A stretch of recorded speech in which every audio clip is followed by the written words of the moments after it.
Iran का बादशाह बहुत दिनों से परेशान था। वैसे तो हर तरफ खुशहाली का दौर था, मगर बादशाह की परेशानी की वजह उसकी इकलौती बेटी शहजादी सना थी। हर बाप की तरह बादशाह भी अपनी बेटी की शादी करवाना चाहता था, लेकिन शहजादी सना ने भी अजीब ऐलान कर रखा था कि जो शख्स उसके सवालों के दुरुस्त जवाब देगा, यानी जो उसके सवालों के सही जवाब देगा, वो उसी से ही शादी करेगी। आसपास के रियासतों के कई शहजादे आए, लेकिन जवाब ना दे सके और नाकाम लौट गए। इस मुल्क में एक नौजवान तालिबे इल्म भी रहता था। उसका नाम आज़म था। उसने अपने वालिद से कहा कि वो भी अपनी किस्मत आजमाना चाहता है। आज़म के वालिद उस्ताद थे और कई सालों से लोगों में इल्म की रोशनी बांट रहे थे। मुल्क फारस का वज़ीर आज़म, बड़े बड़े दरबारी और शहर का काजी भी उनका शागिर्द था। बाप ने बेटे की ख्वाहिश देखी तो बोले, बेटा अगर तू नाकाम लौटा तो तेरा कुछ नहीं जाएगा। लोग क्या कहेंगे कि एक उस्ताद का बेटा नाकाम हो गया। आज़म अपने बाप से कहने लगा, बाबा बड़े बड़े शहजादे लौट गए, अगर मैं भी नाकाम हो गया तो क्या हुआ, ये तो बस मुकाबला है, जो भी जीत ले। आखिर बाप को बेटे की जिद माननी पड़ी। आज़म खुशी खुशी महल की तरफ चल पड़ा। शहर भर में ये खबर जंगल की आग की तरह फैल गई कि एक आलम का बेटा अपनी किस्मत आजमाने महल में चला आया है। जो वक्त तय हुआ था उस वक्त पर महल लोगों से खचाखच भर गया। बादशाह तख्त पर बैठा था, मलिका आलिया भी महल में मौजूद थी। वजीर, अमीर, दरबारी और आम लोग सब दरबार में मौजूद थे। आखिर शहजादी ने अपना पहला सवाल कर डाला।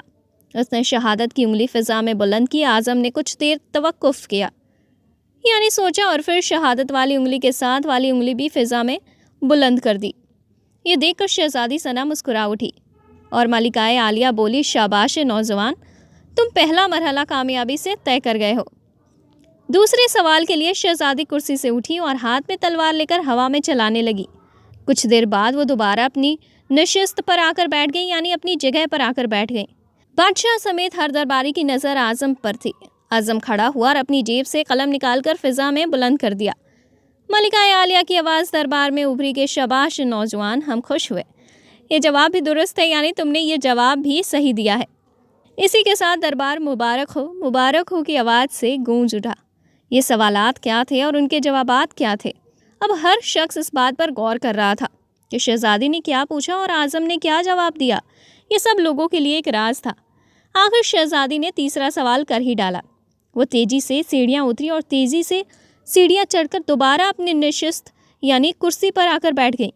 ये बड़ा अजीब व गरीब सवाल था। हर तरफ खामोशी थी, लोगों की सांसें रुकी हुई थी। अब तो आज़म के हाथ पांव ठंडे हुए जा रहे थे। आखिर आज़म खड़ा हुआ और अपने दिल पर हाथ रखकर शहजादी की तरफ देखने लगा। मलिकाए आलिया ने कहा, है नौजवान, मुबारक हो, शहजादी ने तुम्हें पसंद कर लिया है। मलिकाए आलिया की आवाज़ के साथ ही शहजादी सना शर्मा कर महल के अंदरूनी हिस्से में चली गई और महल मुबारकबाद की आवाज़ से गूंज उठा। लोग खुशी से झूम रहे थे। आज़म दिल ही दिल में अल्लाह का शुक्र अदा कर रहा था कि अल्लाह ताला ने उसे ये एजाज़ बख्शा। बादशाह ने आज़म से पूछा कि ए नौजवान, मलिका आलिया को तो तुमने मुतमईन कर लिया, अब ये बताओ कि तुमसे क्या पूछा गया था और तुमने क्या जवाब दिया। अगर तुमने एक भी गलत जवाब दिया तो तुम्हारी गर्दन उड़ा दी जाएगी। आज़म पूरे एतमाद अंदाज में खड़ा हुआ और बोला, बादशाह सलामत, शहजादी ने एक उंगली खड़ी करके पूछा था कि क्या तुम अल्लाह को एक मानते हो। मैंने 2 उंगलियां खड़ी करके जवाब दिया कि अल्लाह और उसके रसूल सल्लल्लाहु ताला अलैहि वसल्लम पर मेरा ईमान अटल है। बादशाह ने मुस्कुराकर कहा, बहुत खूब, हम खुश हुए। आज़म बोला, इसके बाद शहजादी ने तलवार चलाकर पूछा था कि क्या इससे बड़ा कोई हथियार है। मैंने जवाब दिया था, हाँ, कलम का वार तलवार के वार से भी ज़्यादा कारगर होता है। माशाअल्लाह नौजवान, तुमने हमारा दिल जीत लिया। तुमने साबित कर दिया कि ताकत दौलत की इल्म के सामने कोई हैसियत नहीं। लेकिन तीसरा जवाब, बादशाह ने हौसला अफजाई करते हुए पूछा। आज़म ने आसमान की तरफ देखा और कहने लगा, बादशाह, शहजादी दरबार की सीढ़ियाँ चढ़ी और उतरी कुर्सी पर थक कर बैठ गई। उन्होंने पूछा था कि मैं थक चुकी हूँ, लेकिन मेरे जिस्म में एक चीज़ नहीं थकी। मैंने जवाब दिया, दिल।